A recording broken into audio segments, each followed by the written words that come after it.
Afternoon, everybody. This is Michael DeSilvas with the news segment for April the 21st, 2014. Yesterday at 5:15 p.m. at Trinity Lutheran Evangelical Church, there was a fire that broke out. And we understand this church has been there for probably over 100 years. And they do a lot of great things in the community, and they're one of our churches. Even though they're a different denomination, we still need to be in prayer for them because fires aren't good for anybody. And, I just hope this wasn't set by somebody. I tend to think it's something electrical that causes. But like I said, we don't really know. But anyway, that's what's in the local news here in Richmond. Henrico church fire was a 2-alarm fire, like I said. Henrico firefighters investigated a 2-alarm fire that broke out at Trinity Lutheran Church yesterday. Now, according to the firefighters, they said basically that it broke out in the main sanctuary on Sunday afternoon. The church is still there. They got the blaze under control of the fire, and within an hour. And they're located basically on at the 200 block of North Parham Road.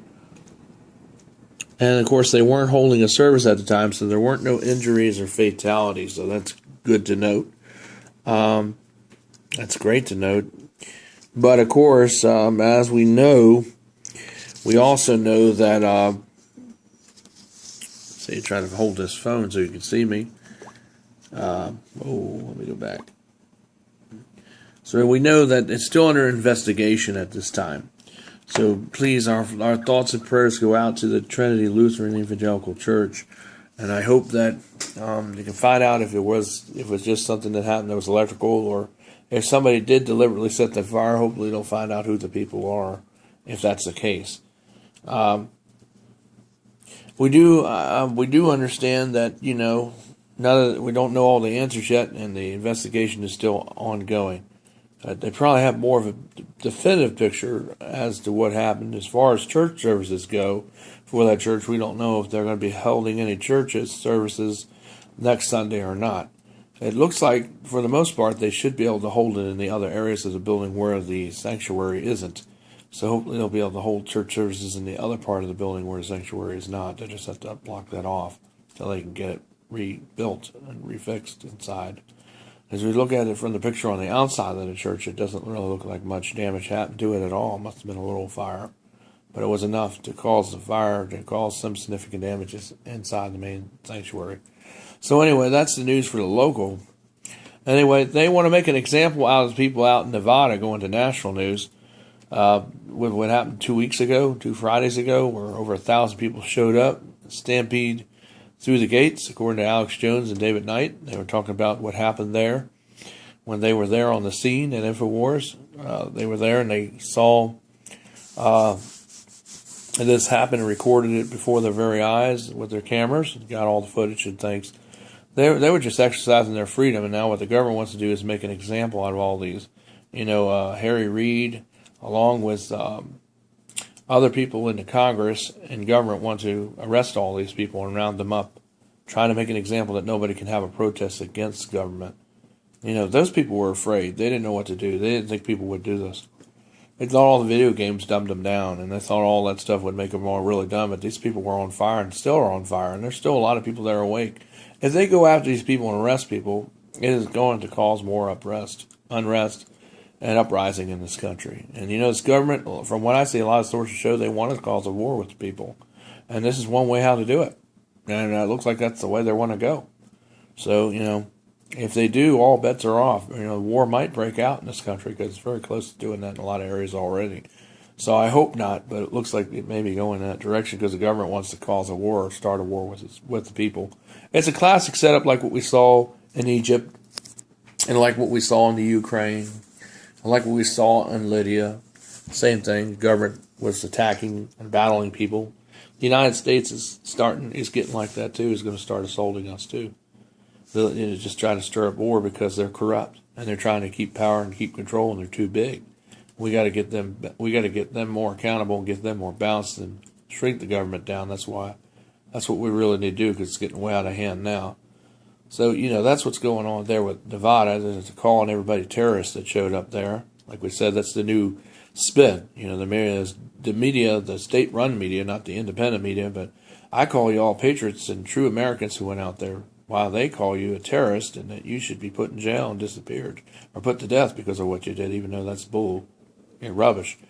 That stuff, should not be the case at all, because those people went out there to help Clyde Bundy along with his family, and they did not do anything wrong except what people did back in 1776 was stand up for freedom, and that's what they were doing on that day 2 Fridays ago. So, I don't know what all this is about, and of course, hopefully the government will review and not do this mayhem, because it's going to cause a lot more social unrest.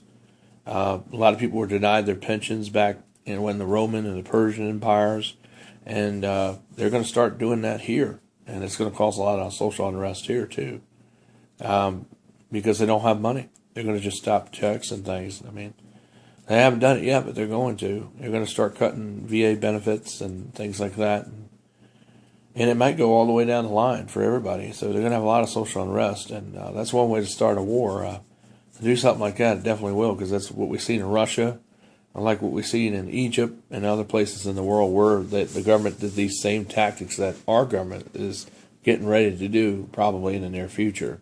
So, watch out for false flags, because they will manufacture stuff and try to blame it on the conservative people or the veterans or the religious groups, because that's what we've seen classically in other countries done, in other countries where other governments done that too, in other places around the world. And of course, evidence came out to show that it was the government that was at fault, not the people. But even though a lot of people got killed, a lot of people still lived through that horrible mayhem. But a lot of people did get killed, even though they weren't the guilty ones. Their government was the guilty ones, just like our government will be the guilty one if they do those crimes. And they will be sentenced, and they will be arrested, and they will be put in jail too. Once everything is put back to normal, they'll be rounded up and arrested and put in jail, because that's where they belong for their racial and their made up, trumped up charges, because that's what fat, decadent governments do when they go bad. And I'm not saying everybody in our government is bad, because not everybody is, but there are a lot of people in there that are, and a lot of people that are good. And it's good that we have good people that are in there. A lot of people in high command and all here. There's been a high surge of suicides among a lot of the ranks and top officials in government last week. And I think that's going to continue, because there's a lot of people that are good people that don't want to do these things that they're being told that they're going to get ready to carry out here soon. So that's why I'm telling you, get prepared, stock up on food, stock up on water, stock up on medicine. Make sure you have some gold set aside and silver, because your money may be worthless if they collapse the economy in the next couple of months. That could happen. Make sure you prepare with these things that we mentioned. Make sure you have batteries. Make sure you have enough clothes for your children and water for you and your pets for 6 months or more, maybe up to a year. I would do that now. Have a lot of canned food, so if the electric does go off for a long period of time, you have food and your covers that aren't bad but will last, and you'll be able to survive for many months on that food for you and your family and your pets. And have clothes and blankets and flashlights and radios and things of that sort, so you can hear what's going on locally, what they transmit on the media, in case everything goes down, like the internet and everything, which means you won't be able to hear our news segment if it does go down, unless we get on the FM dial. But the only way we can do that is if you send support to us and subscribe down below. That's why I point down below. Subscribe down below and donate and send us financial gifts, because we are a free reality media, just like we're like Alex Jones.